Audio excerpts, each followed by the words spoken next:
every man is a novel.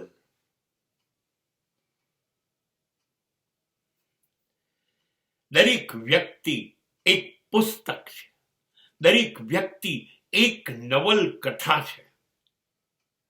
અને આવી કેટલી બધી કથાઓ એક વ્યક્તિની અંદર પડી છે પુસ્તક સ્વરૂપમાં.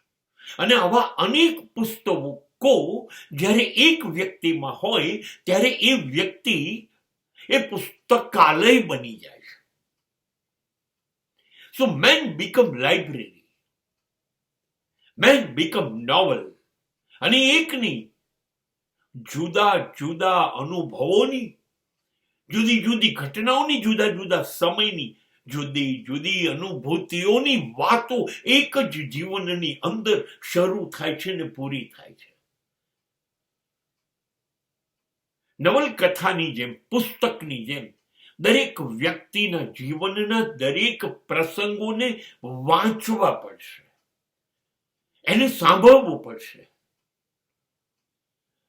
ત્યારે આપણને ખબર પડશે કે જેમ પુસ્તકમાં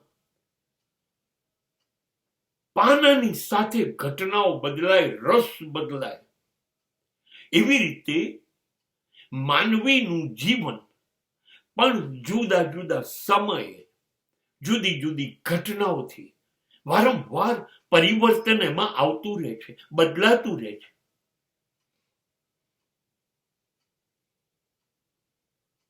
અને આવા અનેક અનુભવો લઈને એક માણસ જીવે છે. દરેક અનુભવનું એક પુસ્તક ગણીએ તો અસંખ્ય પુસ્તકોનો સંગ્રહ એક વ્યક્તિમાં છે. અને માટે એ પુસ્તકાલય છે.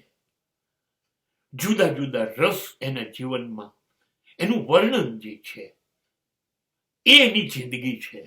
માટે એ નવલકથા છે. એમ જેમ જેમ માણસને સાંભળતા જાઓ, જોતા જાઓ, અનુભવતા જાઓ, એમ તમને માણસ ઓળખાતો થશે.